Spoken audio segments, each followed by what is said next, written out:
Shalom Bapak Ibu yang dikasih Tuhan, Shalom untuk yang hadir maupun yang ada di rumah dimanapun Anda berada. Saya sambut kehadiran Anda dan kesediaan Bapak Ibu mengikuti acara ini, yaitu acara ibadah kita secara virtual online service. Bagian Anda yang ada di dalam kota, di luar negeri, termasuk di luar angkasa mungkin ya kalau bisa menangkap siaran ini. Termasuk di ruangan ini, bawah, depan, di mana saja yang bisa mengikuti. Saya berdoa di saat Anda mendengarkan firman Tuhan, bukan saja Anda saat ini kita sebagian bisa kumpul di sini, walaupun kita tetap masih distancing. Biarlah hati kita selalu bersukacita bahwa dalam segala sesuatu Allah selalu merencanakan yang terbaik buat kita. Baik Pak Bu, jadi kita tidak berpanjang-panjang, saya akan ajak kita untuk merenungkan firman Tuhan. Buat Bapak Ibu yang di rumah, persiapkan Alkitab dan catatan, tentu jauh lebih baik.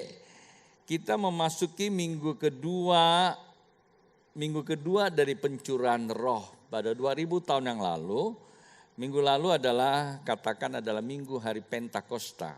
Dan minggu ini adalah minggu kedua, tapi kita memasuki minggu pertama bulan yang ke-7. Dan kita ada perjamuan kudus buat Anda yang sudah disiapkan di rumah. Bisa Anda persiapkan nanti setelah saya sampaikan beberapa ayat firman Tuhan. Dan dengan penerangan-penerangan yang saya konstruksi bisa memberi pengertian buat kita. Dan kita akan sama-sama perjamuan kudus. Tentu saya akan berdoa juga buat Bapak Ibu yang mengikuti acara ini. Saya boleh minta saya punya itu. Saya punya pointer ya, thank you. Karena saya ada materi buat Anda yang ada di sini. Kita akan baca sama-sama Pak Bu, buat Anda di rumah maupun yang ada di sini. 1 Petrus pasal 2 ayat yang ke-9 berkata seperti ini. Tetapi kamulah bangsa yang terpilih, saya kontraskan yang di bangsa yang terpilih, imamat yang rajani, bangsa yang kudus. Saya enggak buka situ karena di situ. Ya oke. Ya. Bangsa yang kudus, umat kepunyaan Allah sendiri. Supaya kamu memberitakan perbuatan-perbuatan besar dari Dia. Nah, di sini ada tambahan saya, dikasih garis kuning, tapi agak saya miringkan, artinya itu tulisan saya. Hidup menjadi kesaksian bagi kerajaan Allah. Saya teruskan lagi kalimat berikutnya. Yang telah memanggil kamu keluar dari kegelapan kepada terangnya yang ajaib. Dan saya punya catatan juga di situ. Ya, yang ajaib itu ada bicara kekristenan. Pak Bu, apa arti kata ayat ini? Saya kira sebagai orang Kristen tidak asing kita dengar ayat ini. Bahkan kita sebagai orang Kristen tidak asing untuk membaca ayat ini. Bahkan kita juga tidak asing punya pengertian tentang ayat ini. Kalau kita mau berkata secara jujur, sebenarnya ayat ini menunjukkan adalah kekristenan. Kenapa di situ ada bahasa aslinya dikatakan eklesia, ekalelio. Orang yang dipanggil keluar untuk masuk kepada suatu dimensi baru, sebuah kehidupan yang baru. Nah, saya memberikan pengertian itu adalah gereja Tuhan. Maka kekristenan itu disebut gereja Tuhan. Gereja Tuhan bukan berbicara gedung, gereja Tuhan itu berbicara kejemaatan, artinya sekelompok orang yang telah dibebaskan dari keterikatan perjanjian lama. Ya, perjanjian lama bukan Alkitab. Artinya apa? Ada perjanjian yang telah dilanggar oleh nenek moyang kita sehingga tertakluk kepada hukum dosa. Tuhan tebus kita dan menjadikan kita sebuah atau satu kelompok orang baru yang disebut jemaat Allah yang hidup atau disebut gereja. Dengan bahasa aslinya eklesia, ekalelio atau ekalio, ya, ayam kalio bukan. Ya, gak ada hubungan. Tetapi yang terpenting di sini Pak Bu, di mana yang perlu Anda dan saya simak pelan-pelan, yaitu yang di atas itu. Ada satu kebahagiaan buat Anda dan saya, dikatakan apa? Tetapi kamu bangsa yang terpilih. Boleh Pak Bu di rumah pun Anda boleh bilang sama kiri kananmu kalau Anda mengikutinya. Dan buat Anda yang ada di sini, boleh dong tunjuk walaupun duduknya jauh-jauhan. Hei, Anda itu bangsa yang terpilih loh. Kalau saya memberikan ilustrasi bangsa yang terpilih, saya boleh menggunakan suatu terminologi, satu pengertian tentang seorang manusia kalau dipilih oleh rakyatnya sebagai apa? Sebagai pemimpin negara. Kalau dia sudah jadi pemimpin, katakanlah sebagai raja atau sebagai presiden, maka orang itu sendiri diistimewakan. Ya Pak ya? Saya ingat beberapa tahun yang lalu seorang ibu yang biasanya sehari-hari kita tahu dia adalah orang biasa, pada sebuah sidang menyatakan dia itu terpilih sah sebagai kepala negara dari satu negara. Saya tidak sebut negara mana. Lalu tiba-tiba statusnya menjadi raja atau jadi presiden. Keluar dari ruangan persidangan itu, dia disambut dengan apa? Protokol yang lain. Itu boleh saya istilahkan new normal, normal baru. Dia sudah tidak bisa lagi hidup sebagai manusia biasanya. Dia dikawal oleh sekelompok orang, kemudian saya lihat mobilnya langsung diganti nomornya menjadi nomor 1. Nomor 1 di mana? Ya nomor 1 di negaranya lah. Ini saya hanya memberikan contoh buat kita semua.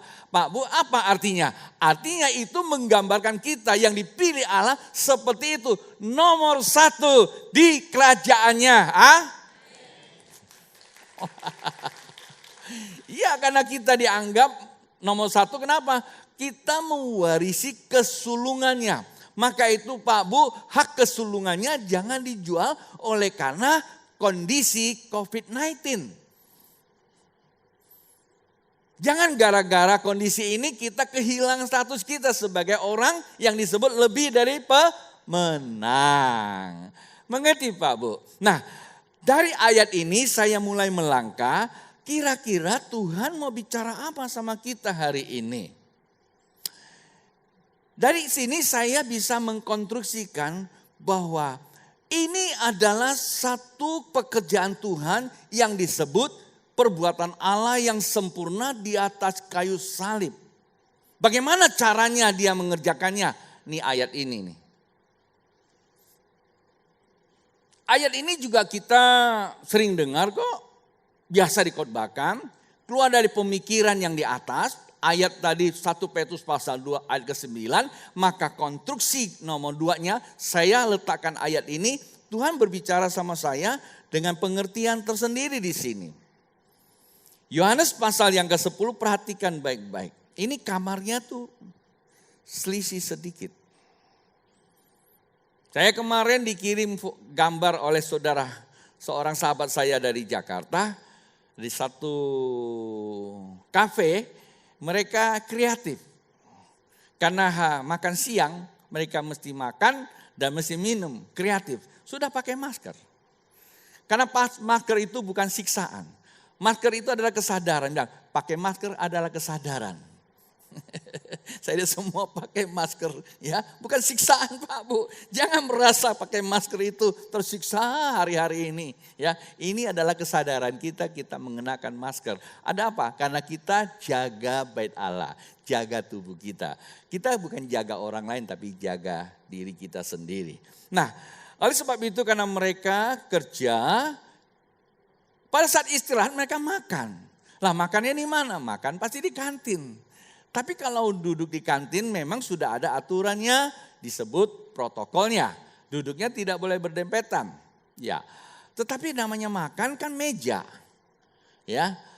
Masih berhadapan, lalu mereka kreatif diambil kardus, dipotong, kemudian dibikin menjadi 4 kotak. Mereka makan, ditutup dengan dus tersebut.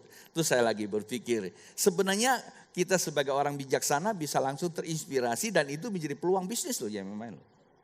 Betul. Gampang itu sebenarnya kalau Anda mengerti. Peluang bisnis itu. Tinggal kita belikan aja plastik yang ukurannya itu. Ya saya lagi khotbah begini yang dengar mudah-mudahan ada yang respon gitu kan. Langsung dipotong bikin kayak ensel gitu. Langsung bisa jadi modal itu. Kan banyak warung-warung kan memang gak punya kan. Ya Anda mau nggak mau kan tinggal gelas saja atau bawa sendiri, jauh lebih aman kan kira-kira gitu. Nah, artinya apa? Artinya memang ini sesuatu yang tidak normal kan? Betul ya? Tetapi buat anak Tuhan tidak ada kata tidak normal, harus dinormalkan. Ya Pak ya? Nah, itulah sebabnya kita lihat di sini ya. Tapi ada orang ya, ini ada dua konteks di sini ya, ada dua konteks. Dikatakan, saya bacakan dulu Pak Bu. Yohanes pasal 10 ayat yang ke-10. Pencuri datang hanya untuk mencuri dan membunuh dan membinasakan. Perhatikan, ini konteks pertamanya nih. Dan yang kedua, aku datang supaya mereka mempunyai hidup dan mempunyai dalam segala kelimpahan.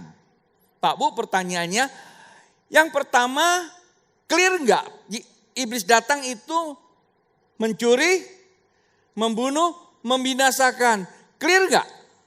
Clear, kalau enggak kita enggak perlu ke gereja.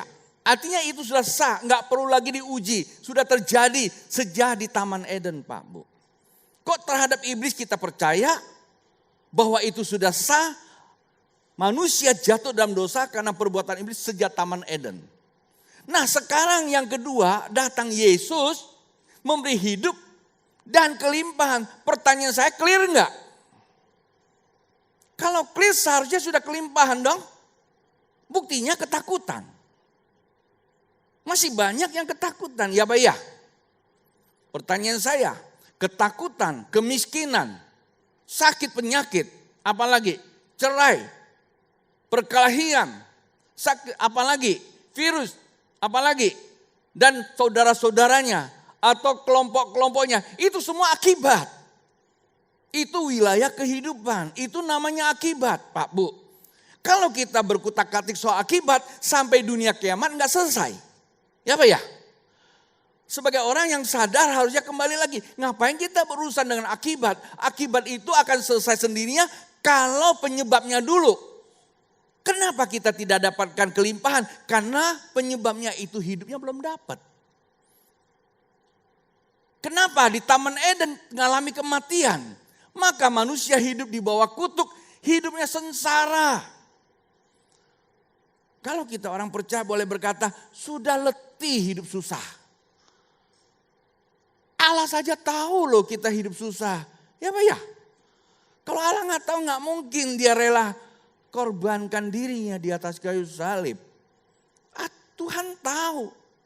Tuhan akan tukar kesusahan kita di atas kayu salib supaya kita hidup tidak susah lagi, tapi hidup di dalam kelimpahannya. Karena itu saya memberikan catatan seperti ini. Hidup menjadi imamat rajani, yaitu kelimpahan dalam kehidupan kerajaan Allah. Termasuk saya jadikan ini adalah topiknya. Hidup dalam kehidupan kerajaan Allah. Allah memberikan kita hidup sebagai apa? Halo, sebagai apa? Allah memberikan kita hidup sebagai apa? Boleh dijawab? Sebagai apa? Sebagai imamat rajani. Pak Bu, buat apa imamat rajani? Imamat rajani itu ada dua. Pertama sebagai imamat. Fungsinya apa? Fungsi menentukan status, status menentukan fungsi. Mengerti ya? Kalau statusmu imamat, fungsinya apa? Fungsinya menyembah. Fungsinya kita bisa datang kepada Bapa di sorga. Mengapa kita tidak hidup di dalam kelimpahan? Itu akibat. Karena akibat dari sebabnya apa? Sebabnya kita belum menyembah atau belum hidup. Kenapa kita tidak bisa menyembah? Karena kita belum hidup. Betul enggak? Sederhananya kan. Kenapa kita tidak bisa ke gereja? Ya karena belum dibuka. Kenapa belum dibuka? Karena belum diizinkan, kan gitu. Kalau kita sudah hidup, gak usah disuruh lagi Pak Bu. Masa sih menyembah Tuhan lantaran karena gedung gereja gak bisa buka? Kebangetan ya. Ya Pak ya. Masa mesti menyembah Tuhan gara-gara peralatan kagak ada? Penyembah Tuhan itu bukan urusan soal media. Menyembah Tuhan urusan soal hati. Bilang sama kiri kanannya, menyembah Tuhan soal hati.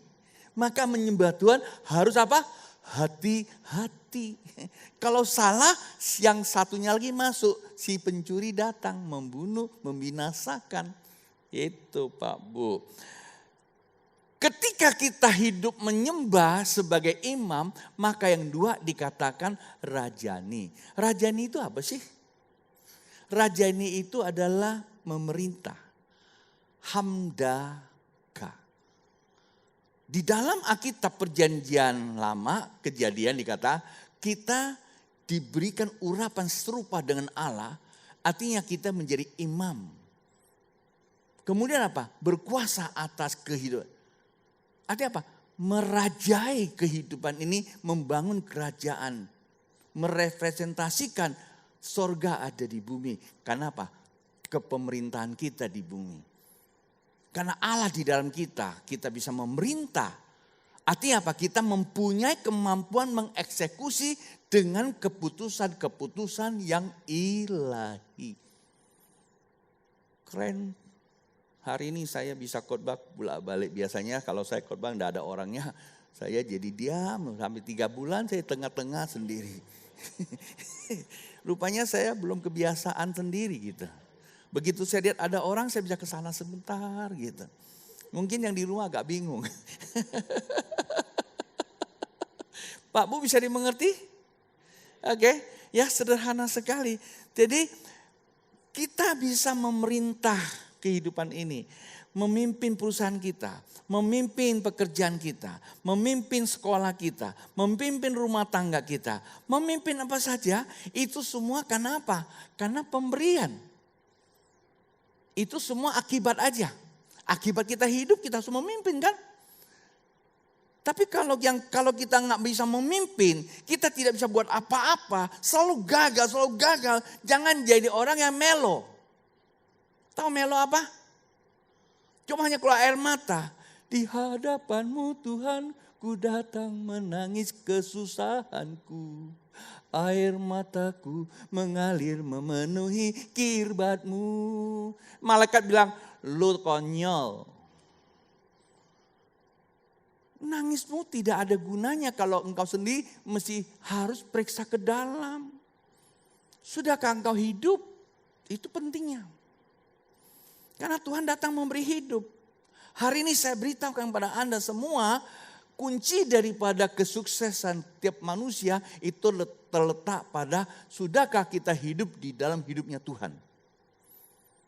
Bagaimana cara kita bisa hidup di dalam hidupnya Tuhan? Seringkali saya memberikan tulisan yang agak singkat-singkat saja. Pikirkan yang baik. Pikiran yang benar merupakan dasar daripada iman. Iman adalah kunci, sumber dari segala keberhasilan. Jadi bukan nekat Pak Bu. Nekat dan iman itu beda tipis. Tetapi saya mau jelaskan, iman konstruksinya sangat berbeda. Tentu hari ini saya nggak bicara itu, sehingga Bapak Ibu tidak usah terlalu banyak waktu dengan saya cerita itu. Ikuti aja itu online service di Morning Cafe, ya di Online on Fire. Saya bisa bicara lama di situ. Nah, buat apa Tuhan memberikan kita hidup? Karena ada satu perjanjiannya Pak Bu. Saya lompat di sini. Ibrani pasal 12 ayat 27, karena beberapa waktu yang lalu Tuhan pernah bicara sama kita tentang akan terjadi sebuah goncangan katanya. Ibrani pasal yang ke 27.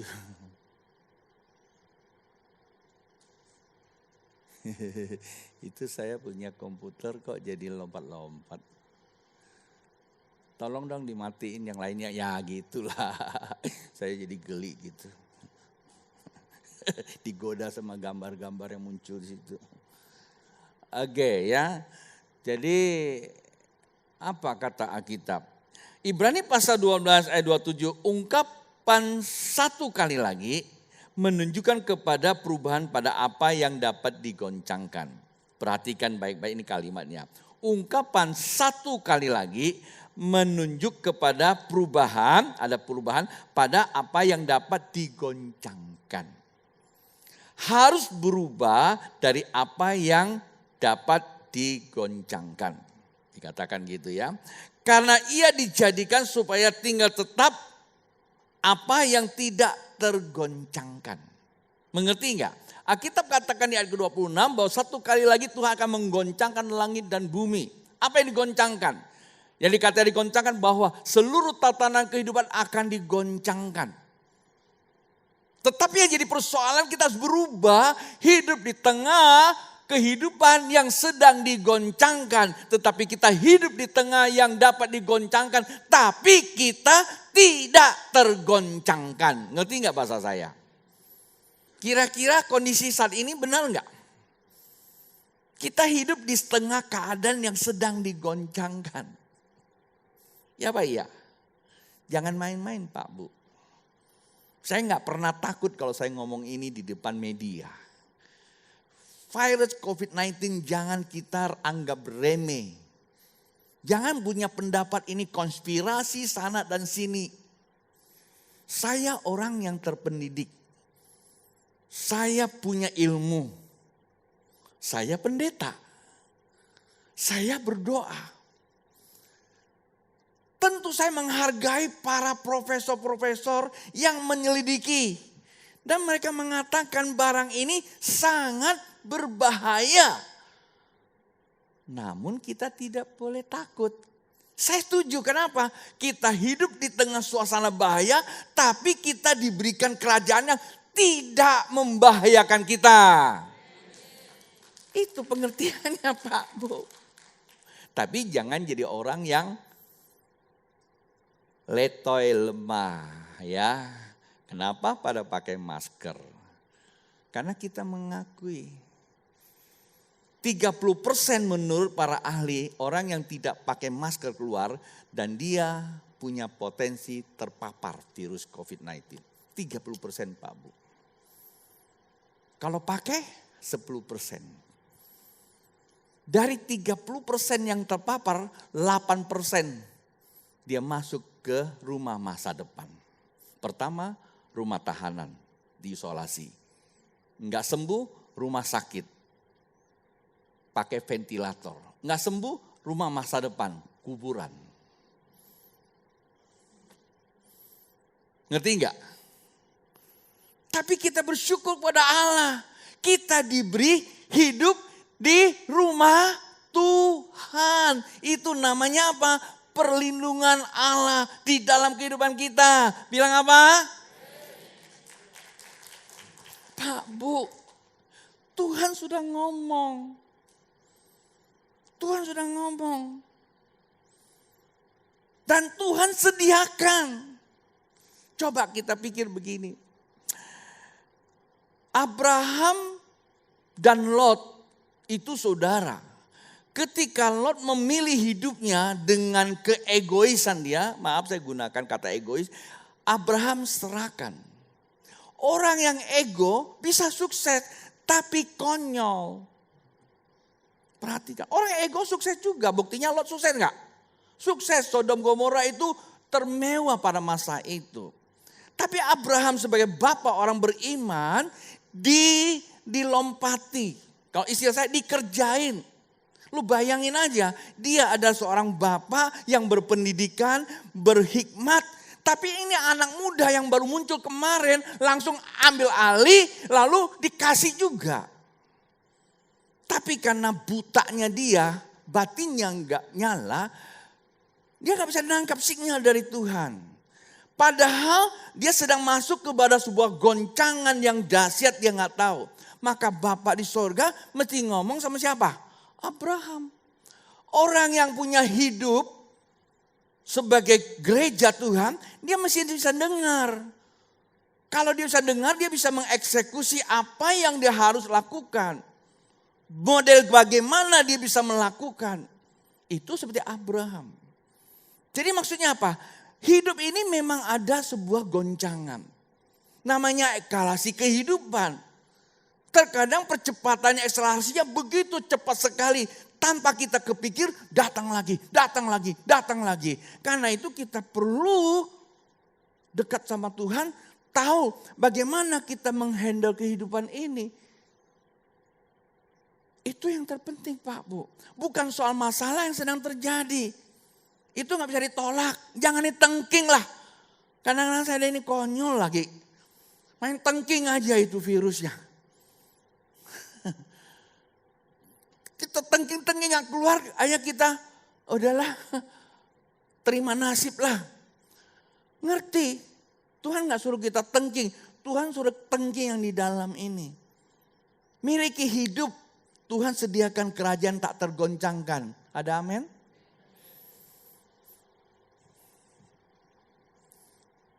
Lalu yang ke-28 dikatakan, jadi...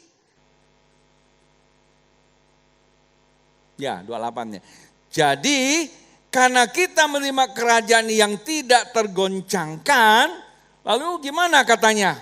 Marilah kita mengucap syukur dan beribadah kepada Allah menurut cara yang berkenan kepadanya dengan hormat dan takut. Artinya apa? Artinya kita tahu sebagai imamat yang rajani kita ini memang menyembah Tuhan, kita wajib untuk lakukan itu. Tapi pada dasarnya kita mau nyembah, koneknya apa? Gereja, gedung. Nggak masalah hari ini kalau kita diberi kesempatan. Karena itulah ada namanya, ini terakhir. Kisah Para Rasul pasal yang pertama ayat yang ke-8. Tetapi kamu akan menerima kuasa kalau Roh Kudus turun ke atas kamu. Dan kamu akan menjadi saksiku di Yerusalem dan di seluruh Yudea dan Samaria dan sampai ke ujung bumi. Kata Alkitab apa? Kamu akan menerima kuasa Allah, artinya apa? Hamdaka, menerima kembali otoritas sebagai seorang pemimpin kalau Roh Kudus turun atas kamu. Kenapa? Roh Kudus itu pernah engkau dukai saat nenek moyang kita di Taman Eden. Dan Tuhan akan kembalikan Roh Kudus kepada kita supaya kita mempunyai otoritas memimpin kehidupan ini. Itu disebut apa? Pentakosta. Pencurahan Roh Kudus. Maka kalau kita lihat pencurahan Roh Kudus terjadi, ya kan? Kerajaan Allah dinyatakan. Itu yang disebut apa? Gereja Tuhan. Dan pengkhotbah berkata, apa yang ada di kolong langit ini gak ada yang baru kok. Semua terulang kembali. Apa maksudnya? Ini loh, ulang kembali. Peristiwa itu menunjukkan kejadian bangsa Israel hidup di dalam perbudakan di Mesir. Lalu Allah memanggil mereka keluar. Dengan mati. Buah sulung. Yang dikorbankan anak adalah domba. Itu yang disebut Paskah. Kata Tuhan pada Musa, bawa umatku keluar. Kemana? 50 hari setelah keluaran itu mereka ada di Gunung Sinai. Musa naik ke atas. Ngalami apa? Perjumpaan ilahi. Itulah pencurahan roh, mendapatkan 10 hukum. Itu disebut Pentakosta awal. Dan kita masuk kepada fase Pentakosta akhir. Walaupun mungkin ada orang kata ada Pentakosta ketiga, saya gak urusin. Tapi saya hanya anggap Alkitab cuma 2 musim. Musim awal dan musim akhir. Musim awal sudah jelas clear. Itu di perjanjian lama bangsa Israel keluar. Itu jelas. Kerajaan Allah dimanifestasikan dengan munculnya Israel.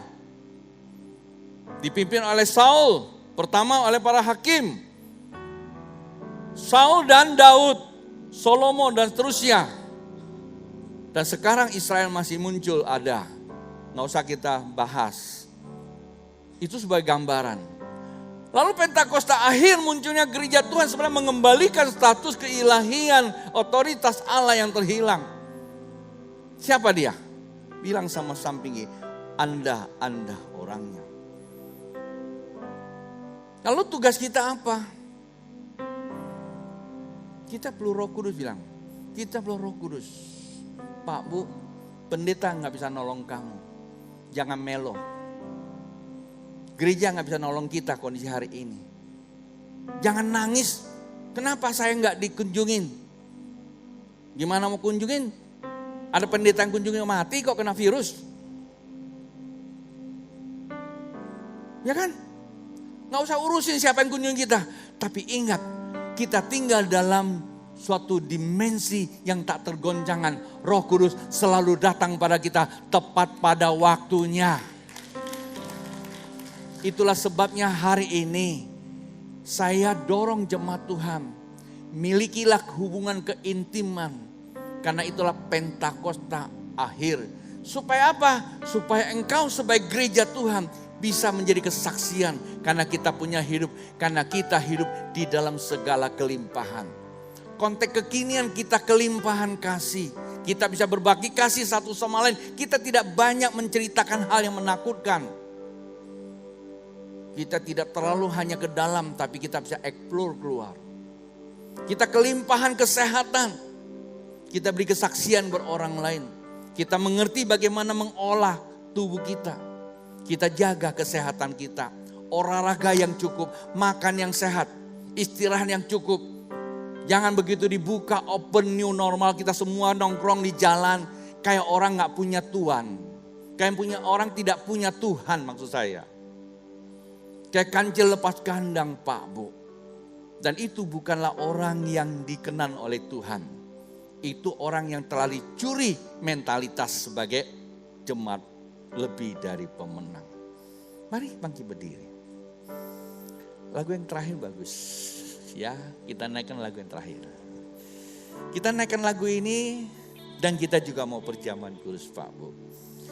Pak Bu, saya berharap semua bisa dapat sesuatu dengan firman Tuhan hari ini. Inilah Pentakosta akhir. Dari 2000 tahun yang lalu, hari ini. Buat Roh Kudus tidak ada waktunya. Dia selalu hadir. Hanya kita hidup dalam waktu kehidupan. Mari tangan naikkan kepada dia. Bilang sama dia, Tuhan aku butuh Roh Kudus.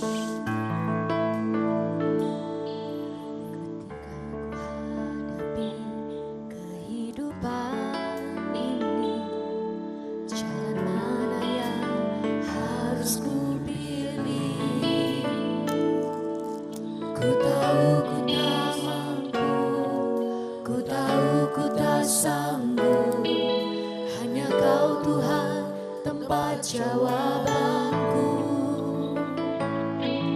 aku pun tahu ku tak pernah sendiri, sebab Engkau Allah yang menggendongku. Tanganmu membelaiku, cintamu memuaskanku, Kau mengangkatku ke tempat yang tinggi. Janjimu seperti fajar pagi hari yang tiada pernah terlambat bersinar. Cintamu seperti sungai yang mengalir, dan ku tahu betapa dalam kasih-Mu.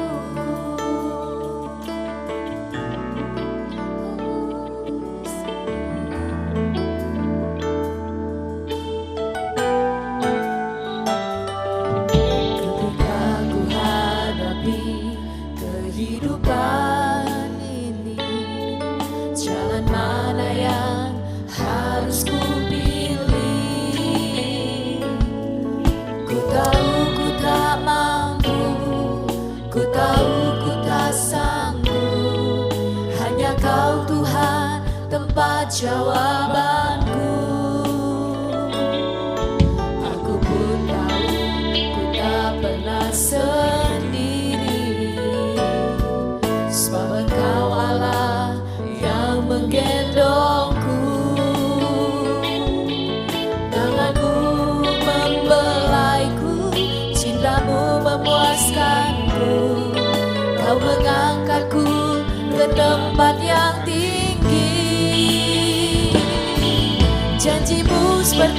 fajar pagi hari,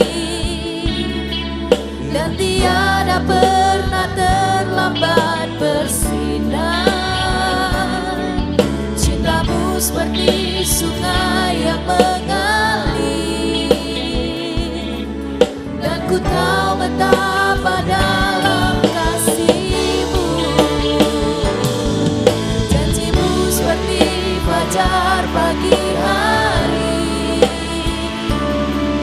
dan tiada pernah terlambat bersinar. Cintamu seperti sungai yang mengalir, dan ku tahu betapa dalam kasih-Mu. Janji-Mu seperti fajar pagi hari, dan tiada pernah terlambat bersinar.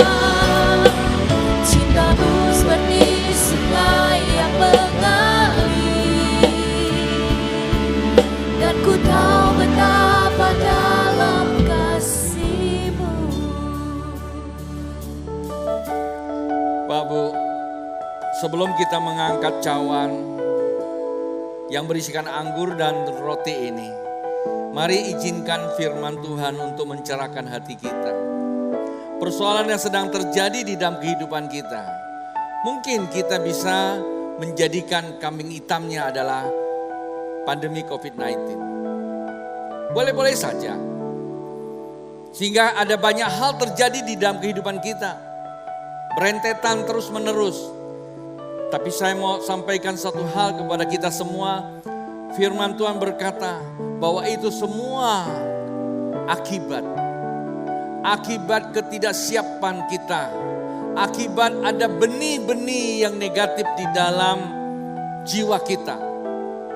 Jika kita mengalami goncangan, itulah sebabnya Tuhan berkata, jikalau goncangan itu terjadi pada Anda, bukan kita menjaga diri menjadi orang yang ketakutan. Harus memang menjaga diri, tapi ketakutan itulah menyiksa diri. Alkitab katakan, mari datanglah kepadaku yang letih lesu dan yang berbeban berat. Saya kira boleh saya menggunakan bahasa lain. Marilah datang kepadaku yang ketakutan soal kehidupan ini. Sehingga kita menjadi orang yang minder, mundur ke belakang, bahkan kita sembunyi di kolong. Seakan-akan kita aman hanya dalam pikiran, tapi kita belum aman dalam kondisi kehidupan. Lebih baik kita tampil ke depan,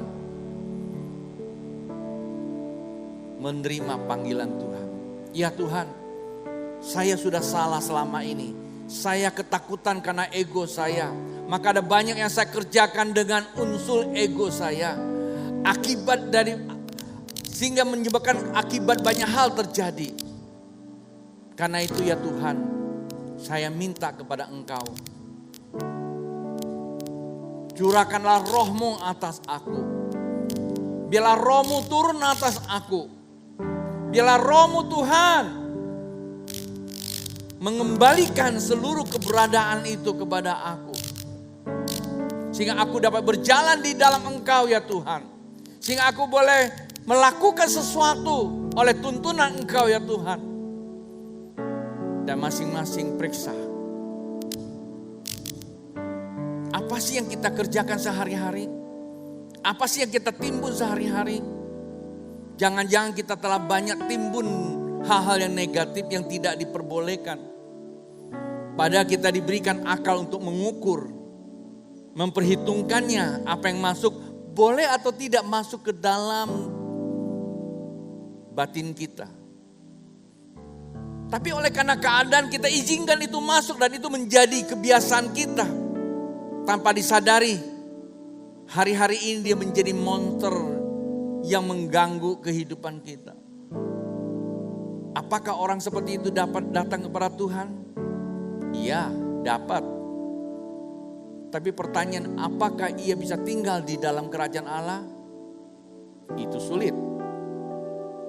So, Tuhan memang memanggil kita semua. Tuhan tidak melihat latar belakang kita. Tapi untuk tinggal di dalam kerajaan Allah, hidup di dalam kehidupan, kelimpahan, itu persoalan lain lagi. Berani itu menanggalkan semuanya, keegoisan kita. Supaya betul-betul kita di dalam kerajaan Allah itu memiliki hidupnya Allah. Kita punya kelimpahan di dalam segala hal, kelimpahan pikiran kita. Kita lebih cerdas untuk berpikir. Bukan dilihat daripada usia kelahiran kita. Tetapi pengenalan kita akan Allah itulah membuktikan kita cerdas. Dan itulah kedewasaan kita. Karena kita bertanggung jawab atas kehidupan kita. Sebab di belakang kita ada banyak orang yang melihat kita. Apapun yang kita buat hari ini, engkau bisa lihat Alkitab. Kolong langit tidak ada yang baru. Selalu datang silih berganti. Apa yang kita buat, ya akan kembali lagi pada keturunan kita buat. Berhentilah kita berapriasi dengan kekonyolan hidup ini. Kita cerah. Kita berkata, Tuhan, saya tidak berani lagi. Saya mau hari ini membangun persekutuan dengan Engkau. Saya mohonkan Roh Kudus, tolong aku. Biar Roh Kudus yang pimpin kita. Di dalam segala hal. Di dalam kehidupan kita. Maka kalau Roh Kudus pimpin kita, akan muncul tandanya. Sebagai kesaksian hidup. Kasih, sukacita, damai sejahtera, kesabaran, kemurahan, kebaikan, kesetiaan, kelemah lembutan, dan penguasaan diri. Dan itulah tanda orang yang memiliki hidupnya Allah. Yang disebut hidup di dalam kelimpahan. Pak Bu, dimanapun Anda berada, saya ajak Anda untuk angkat cawan ini. Bagaimana firman Tuhan berkata, inilah tubuhku, perbuatlah setiap kali kamu makannya sebagai peringatan akan aku. Bapa, hamba minta di dalam nama Tuhan Yesus. Roti ini ada kuasa keilahian-Mu turun. Manakala kami makan, kami menyadari kami sedang memberitakan kematian Kristus Tuhan. Itulah sebabnya kami mematikan seluruh keegoisan kami. Kami mengenakan Kristus di dalam hidup kami. Mari kita makan bersama.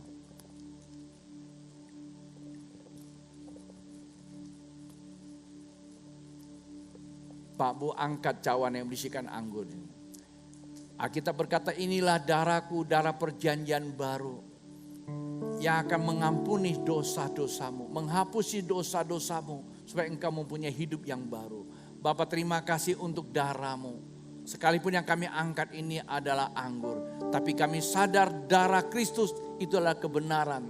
Manakala kami minum, kami telah menerima meterai kelepasan, kelegaan, kesembuhan, dan pemulihan. Di dalam nama Tuhan Yesus, mari kita minum bersama. Pak Bu, dari hati yang dalam, naikkan syukur kepada Bapa di sorga. Bapa, kami bersyukur padamu. Firman-Mu menguduskan, menyucikan dan menghidupkan. Roh Kudus, pimpinlah kami. Buat Bapak Ibu yang lemah hari ini, ada kekuatan. Semua tangan terangkat, saya berdoa. Saya mohonkan Roh Allah menguatkan kembali setiap pribadi. Dimanapun Anda berada, terarah terus kepada Dia. Pikirkan Yesus, jangan pikirkan setiap masalahmu. Terus pikirkan Yesus, arahkan pikiranmu. Mulai rasakan bahwa Yesus katakan, engkau akan terima kuasa apabila Roh turun atas kamu. Dan sekarang perkataan Tuhan sedang terjadi. Terimalah Roh Kudus, penuhi setiap pribadi dimanapun umat Allah berada. Penuhi terus Tuhan, dan mereka akan menerima kuasa, yaitu kerajaan yang tak tergoncangkan di tengah kondisi yang sedang digoncangkan. Anak-anak Allah tidak akan digoncangkan oleh COVID-19, tidak akan tergoncangkan oleh ekonomi. Di tengah kegoncangan, maka anak Allah tidak akan terpapar oleh virus. Tentu keluarga, jemaat Tuhan hari ini yang mengambil perjamuan kudus, hamba berdoa, Virus apapun tidak dapat menguasai mereka. Sebab mereka telah ditebus oleh Allah. Ada kuasa perlindungan, ada kuasa kebangkitan. Keluarga mereka diberkati kelimpahan. Usaha pekerjaan mereka tidak masuk dalam kutuk, tetapi masuk di dalam keberkatan. Bahkan mereka akan beruntung dan terus beruntung. Karena mereka bisa melihat ada sisi keberuntungan di mana Allah sedang menyatakan pribadinya. Hamba berdoa ya Tuhan, hamba berdoa ketika mereka yang sakit hari ini juga ada kuasa kesembuhan buat mereka. Hamba berseru ya Tuhan, nyatakan pribadimu, nyatakan pribadimu lewat anak-anakmu, lewat setiap orang percaya dimanapun mereka berada. Hai engkau setiap manusia, jika engkau hari ini sempat mendengarkan khotbah, engkau mengambil keputusan, engkau sudah kapok sebagai manusia, hidup di dalam kegelapan. Engkau berkata, saya mau keluar dari kegelapan. Engkau mau terima Yesus sebagai Tuhan. Buka suaramu, katakan, Yesus aku percaya, engkau Tuhan buat saya. Hari ini juga aku berdoa, engkau diselamatkan. Engkau hidup di dalam dunia yang sedang digoncangkan, tetapi engkau tidak tergoncangkan, karena engkau telah ditebus. Roh Allah dicurahkan atasmu. Tuhan memberkati kehidupanmu. Buat Anda yang terima Yesus, dimanapun Anda berada, Anda dapat menghubungi kembali gereja di mana kotamu ada. Anda dapat menghubungi alamat yang tertera di layar monitormu kalau engkau sedang mengikuti acara. Mari jemaat Tuhan, saya ajak sekalian kita angkat tangan memberkati bangsa kita. Bapak, kami memberkati bangsa kami Indonesia. Presiden Jokowi, istri dan anak. Wakil Presiden Amin, istri dan anak. Kepada Tuhan kami serahkan mereka. Kami minta Tuhan penyertaan perlindungan-Mu, kesehatan buat mereka boleh memimpin bangsa ini. Demikian juga para menteri yang bekerja sama. Kami memberkati di dalam nama Tuhan Yesus.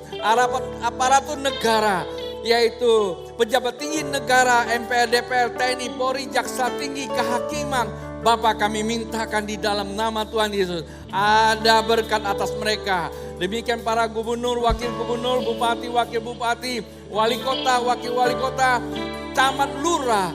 Kami mintakan berkat Tuhan atas mereka memimpin daerah masing-masing dengan takut akan Allah. Terutama kami juga memberkati para tenaga medis ya Tuhan. Dimanapun mereka berada melayani mereka yang saat ini sedang terpapar oleh COVID-19. Mereka yang terisolasi, Tuhan Engkau menolong mereka. Kepada setiap pribadi yang sedang sakit, dimanapun mereka berada, mungkin mereka sedang diisolasi, sedang dikarantina. Ada kuasa kesembuhan terjadi buat mereka ya Tuhan. Kami juga memberkati gereja-gereja Tuhan dan jemaat Tuhan, termasuk gereja di tempat ini. Allah yang sudah memulai, Allah terus bekerja di tengah-tengah kehidupan mereka. Terima kasih Tuhan Yesus untuk kehadiran-Mu, untuk kesempatan, untuk kami boleh buka suara untuk menyaksikan kemuliaan. Jemaat yang dikasih Tuhan dan saya kasihi, ibadah kita pun sudah selesai. Buat Anda yang online service, percayalah bahwa Tuhan tidak pernah tinggalkan kita sekali-kali pun. Jika engkau ingin memberikan persembahan, berikanlah sesuai apa yang telah Tuhan kenakan di hatimu, salurkan kepada tempat yang tepat sesuai dengan arahan yang tertera di monitor TV. Jemaat yang dikasih Tuhan, sekarang tanganmu terangkat. Terimalah berkat cinta kasih Bapa Surgawi. Di dalam kuat kuasa Tuhan Yesus Kristus dan persekutuan Roh Kudus membawa sekalian berjalan di tengah dunia yang sedang digoncangkan, tetapi engkau tidak tergoncangkan. Yang percaya katakan, amin.